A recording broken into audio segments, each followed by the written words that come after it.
Parabéns, sou o professor Wagner, aqui da Pai de Una. Esse aqui é o educador social Birajara e hoje nós vamos contar aqui um pouquinho da história da independência do Brasil. Alguns meses atrás a gente já assistiu uma aulinha do descobrimento do Brasil, não é verdade? Em 1500. O que aconteceu dali até hoje? O que aconteceu que, como um português descobriu o Brasil virou colônia de Portugal. Ou seja, o Brasil pertencia a Portugal, que é um país lá da Europa, né, Bia? O que aconteceu? Ao passar do tempo, o Brasil, com suas terras ricas, entendeu? Foram crescendo, tendo seu comércio, produzindo, virou um país que produzia. Pedro, né, que passou a governar o Brasil, que nós vamos falar mais para frente.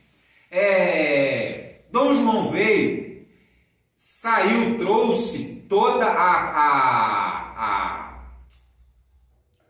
a corte portuguesa, isso aí, trouxe a corte portuguesa e instalou ela aqui no Brasil, mais precisamente na cidade do Rio de Janeiro.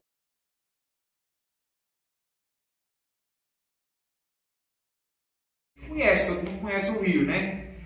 E com isso, o Brasil ganhou ainda mais notariedade no mercado mundial e os portugueses, então, exigiram a volta de Dom João.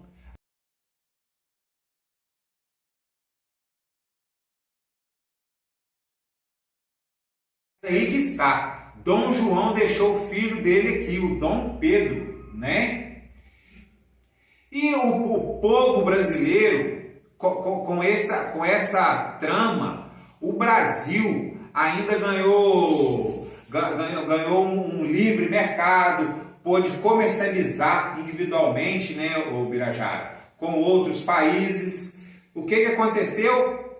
Os portugueses ficaram meio que com ciúme e exigiram a volta de Dom João, pai de Dom Pedro, e deixou o Dom Pedro aqui. Então, e com Dom Pedro aqui, o que aconteceu? Ele virou um príncipe, né? O filho do rei, né? É só que rei Dom João em Portugal e Dom Pedro aqui. E Dom Pedro ficou aqui governando 1822. Em janeiro, Dom Pedro já teve que atender os anseios da população, ô Bira. O que aconteceu? Explica um pouquinho. O que aconteceu em janeiro de... Bom, professor Wagner, boa tarde, galera. Aqui é o educador social Birajara. Estou com o Dom Pedro hoje, né? Tá bem, então, toda caráter. Toda caráter. Então, com isso, eu, príncipe regente Dom Pedro I, fiquei aqui governando o Brasil. Contudo, até 1822, o Brasil tinha crescido muito. E Portugal solicitou uma nova condição para que o Brasil voltasse a ser colônia de novo. A burguesia, né? Isso. Os ricos, políticos da época, né? Com isso, eu, como príncipe regente, comecei a sofrer algumas indagações do povo. Pressão popular, né? Isso, uma pressão do povo brasileiro. Isso, uma pressão popular do povo, dos políticos e dos comerciantes, né? E eles já vinham exigindo a mim uma resposta da gente lutar contra Portugal pela independência. E em janeiro desse ano, de 1822,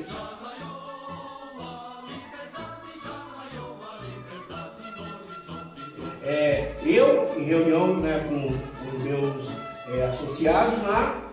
Ô Bira, deixa eu te interromper, parece que você subiu na sacada de um prédio e falou alguma coisa. O que você falou lá naquela sacada? Vamos imaginar isso, pessoal. Naquela época, Dom Pedro subiu na sacada de um prédio e falou algo. O que você falou? Olha, com essa pressão toda, eu subi na sacada e ficou aquela célebre frase do dia do fico, né? Dia do fico, não é independência. Não. Se é para o bem de todos e felicidade geral da nação, diga ao povo que fico. Foi daí que começou o quê? A ganhar força o quesito independência do Brasil e de Portugal.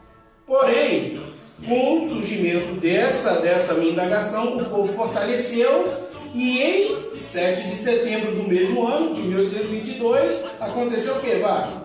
A independência. E parece, só para a gente viajar, naquela época, né, não tinha carro. Dom Pedro foi fazer uma viagem do Rio, onde ele governava o Brasil inteiro, do Rio para São Paulo.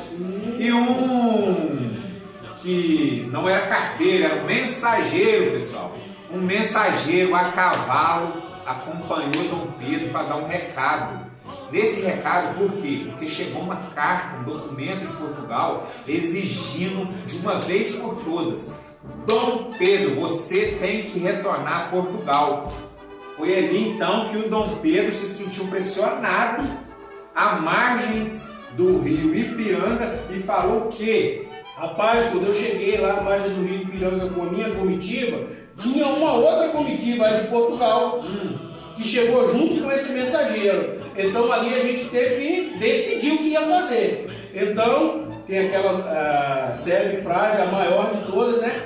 Que foi que eu gritei no riacho Ipiranga, né? Na barra do rio Ipiranga. Isso. Eu gritei: independência ou morte? Independência ou morte, pessoal. 7 de setembro de 1822. Daí em diante, o Brasil passou a ser Brasil. A gente passou a ser dono do nosso território. Dom Pedro fez essa seleta frase: independência ou morte, certo? Então, Bira, dali em diante, Brasil virou dono da sua economia, virou dono de 100% da sua produção, né, Bira? E passou a ser um país o quê? Livre, acolhedor. Hoje nós somos uma nação homogênea, né, pessoal? Uma nação misturada. Aqui tem... Vamos falar, Bira, agora que a gente já ganhou a independência, a gente já é Brasil, o que veio para cá, Bira? Os próprios portugueses, né, onde nós somos descendentes, alemães, italianos, holandeses, os índios e os africanos, que vieram na época colonizados, vieram como escravos e hoje formam o maior povo do nosso país é o indígena e o povo negro. Isso aí. Né? Que todos nós somos oriundos desse povo. Essas outras nações colonizadas, que se diz que o povo gosta de os brancos, então assim, eles são em menos escalas, porém a gente é um povo miscigenado, ou seja, várias raças. Você vê, eu sou um Dom Pedro preto, os olhos verdes. Isso aí, ó. Viu só, pessoal? Mas é isso aí, pessoal, a mensagem que a gente quer passar. A mensagem é essa, da independência do Brasil separando de Portugal, Brasil deixando de ser colônia e sendo Brasil. Brasil! Já podem estar